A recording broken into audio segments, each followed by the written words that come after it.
सास ने खा ली हंसने वाली दवा। कुसुम अपनी बहू सुरभि और बेटे ऋतिक के साथ रहती थी। कुसुम के पति सुरेश काम के सिलसिले में अक्सर शहर से बाहर ही रहते थे। एक दिन वो अपने घर आए और कुसुम के लिए बहुत सारी दवा लेकर आए। भाग्यवान, कहाँ हो तुम?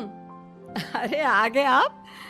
इस बार बहुत दिनों में आए और मैंने आपको जो घुटनों के दर्द की दवाई लाने के लिए कहा था वो तो लाए हैं ना आप?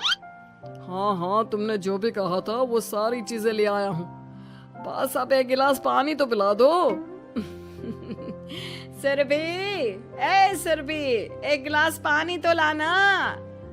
सुरभि जल्दी से पानी लेकर आती है। सुरेश सुरभि के सर पर हाथ रखता है और उसका हालचाल पूछता है। बहू, ये तुम्हारी सास के लिए मैं कुछ दवाई लाया था, तुम देख लो ये दवा। तुम्हारी सास तो है बुलक्कड़, किसी और दवाई की जगह कोई और दवाई खा लेगी तो लेने के देने पड़ जाएंगे। सुरेश एक एक करके सुरभि को दवाई बताने लगा। देखो, ये घुटने के दर्द की दवा है, यह घुटनों के दर्द के लिए मालिश का तेल है, रोज रात को मालिश करनी है इससे।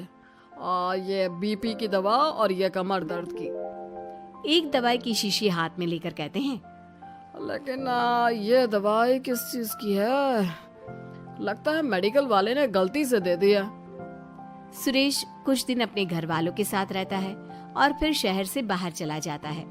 सुरभि रोज अपनी सास को दवाई दे देती है, लेकिन एक दिन वो घर के काम में बहुत व्यस्त होती है और अपनी सास को दवाई देना भूल जाती है। लगता है सुरभि को आज बहुत ज्यादा काम है। चलो कोई बात नहीं, मैं खुद ही दवा ले लेती हूँ। अरे वाह, ये दवाई तो बहुत स्वादिष्ट है, थोड़ी सी और पी लेती हूँ। इस तरह कुसुम थोड़ी थोड़ी करके हंसते वाली दवाई की पूरी बोतल ही पी लेती है। माँ जी, आज मेरे मायके वाले आ रहे हैं, भैया का फोन आया था। क्या कहा, मायके वाले? अरे तो तू यहाँ क्यों खड़ी है? खाने में कुछ अच्छा सा बना ले। माँ जी, आप इतना हंस क्यों रही हो? आप मेरे मायके वालों का मजाक तो नहीं बना रही हो ना? नहीं नहीं नहीं, मैं कहाँ मजाक बना रही हूँ। मैं तो बस बता रही हूँ। माँ जी, आप झूठ भी बोलती हैं, आप अभी तो हंस रही थी। कुसुम हंसती ही रहती है। सुरभि वहां से चली जाती है और खाने की तैयारी में लग जाती है। थोड़ी देर बाद सुरभि का भाई और सुरभि की माँ आते हैं। कुसुम उन्हें अंदर बिठाती है और अपनी सास को बुला लाती है। समधन जी, कैसी हैं आप? मैं तो ठीक हूँ। आप बताइए, आप कैसे? आंटी जी, आप इतना हंस क्यों रही हो? मैं कहाँ हंस रही हूँ बेटा। जब कुसुम लगातार हंसी जा रही थी तो उन्हें इंसल्ट फील हुई और वे वहाँ से जाने लगे। अच्छा बहन जी, हम चलते हैं, आपकी मेहमान नवाजी का बहुत बहुत शुक्रिया। सुरभि की माँ जा ही रही थी, तभी उसका पैर फिसल गया और वो बहुत तेज गिरी। माँ, आप ठीक तो हैं? अरे बहन जी, आप ठीक तो हैं? आपको चोट तो नहीं लगी ना? आप मुझसे पूछ रही हैं या मेरा मजाक उड़ा रही हैं? बहन जी, पहले तो आप इतनी बदतमीज नहीं थी, लेकिन अब क्या हो गया है आपको? माँ, आप ठीक तो है ना? अंदर चलिए, मेरे कमरे में आराम कर लीजिए। नहीं सुरभि, हम जा रहे हैं, हमें अपना मजाक और उड़वाने का शौक नहीं है। और सुरभि, तुम अपनी सास का इलाज कराओ। इस तरह सुरभि के मायके वाले चले गए तो सुरभि का गुस्सा चौथे आसमान पर था। उसने अपनी सास से कहा, माँ जी, आपने मेरे भाई और मेरी माँ के साथ ऐसा क्यों किया? अगर आपको उनका यहाँ आना अच्छा नहीं लगा तो आप मुझसे बोल देती। इस तरह उनकी इंसल्ट करने की क्या जरूरत थी? नहीं बहू, मैंने कुछ नहीं किया। अरे भला मुझे क्या पड़ी है जो तेरे घर वालों का मजाक उड़ाऊंगी?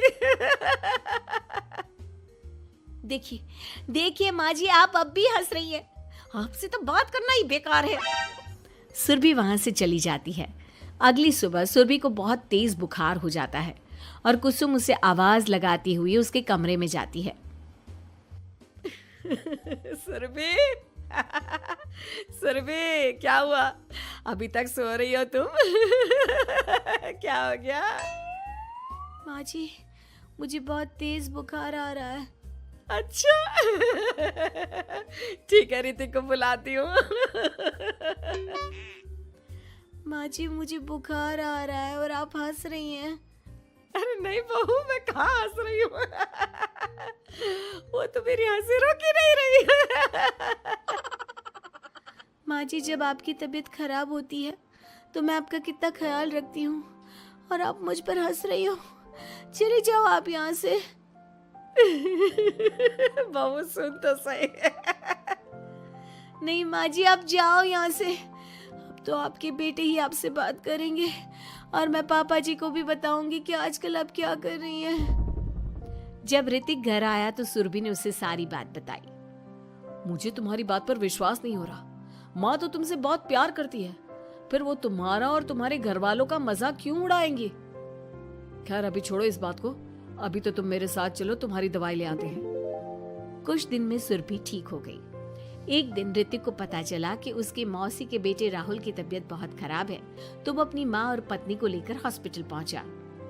मौसी जी, कैसे हैं राहुल भैया? बेटी, इतने दिन हो गए मेरे राहुल को बीमार हुए, लेकिन उसकी तबीयत में कोई सुधार नहीं आ रहा। अरे छोटी, हुआ क्या है राहुल बेटे को? कुछ बता तो सही। माँ, आप हंस क्यों रही हो? कहाँ हंस रही हूँ बेटा? मैं तो अपनी बहन के बेटे के लिए परेशान हूँ। माँ, ये क्या तरीका है? रहने दे बेटा, ये तो मैंने सुना था कि मुसीबत में साया भी साथ छोड़कर चला जाता है। आज मैंने देख भी लिया। अरे नहीं बहन, मैंने ऋतिक और राहुल में ना कभी कोई फर्क नहीं किया। फर्क तो दिख रहा है कुसुम दीदी। अगर आपके बेटे की तबीयत खराब होती तो आप ऐसे हंसती क्या? ऋतिक बेटा, ले जा अपनी माँ को यहाँ से। ऋतिक बहुत गुस्से में अपनी माँ से बात करने लगा, लेकिन कुसुम तो सिर्फ हंसे ही जा रही थी। ऋतिक ने अपने पापा को फोन करके बुलाया और उन्हें सारी बात बता दी। बेटा, तेरी माँ तो अपने घर वालों से बहुत प्यार करती है और वो बहुत समझदार है। वो ऐसी हरकत कभी नहीं कर सकती। जरूर कोई ना कोई बात है। कल मैं उसे डॉक्टर के पास ले जाऊंगा। शाम को खाना खाने के बाद सुरभि कुसुम को दवाई देने के लिए गई तो उसने देखा कि दवाई की वो बोतल तो बिल्कुल खाली थी जो सुरेश गलती से ले आया था। सुरभि ने वो बोतल सबको दिखाई। अरे, ये दवाई तो गलती से आ गई थी और मुझे तो पता भी नहीं कि ये किस मर्ज की दवाई है। कुसुम, क्या तुमने ये दवाई पी थी? हाँ जी, एक दिन जब बहू काम में लगी थी ना, तो मैंने ये दवाई पी कर देखी थी। मुझे दवाई बहुत स्वादिष्ट लगी तो मैंने सारी पी ली। माँ, आपको दवाई स्वादिष्ट लगी? अरे आप भी बच्चों जैसी बात करती हो। ऐसे कोई भी दवाई नहीं पीनी चाहिए, इससे कोई बड़ा नुकसान भी हो सकता है। मैं अभी डॉक्टर से पूछ कर आता हूँ। ऋतिक डॉक्टर के पास गया और कुछ देर में वापस घर आकर सबको बताया। माँ ने जो ये दवाई खाई है ना, ये हंसने वाली दवाई है और माँ ने एक साथ बहुत मात्रा में दवाई खाई है, तो इसका असर थोड़े समय तक तो रहेगा। उसके बाद माँ बिल्कुल ठीक हो जाएगी।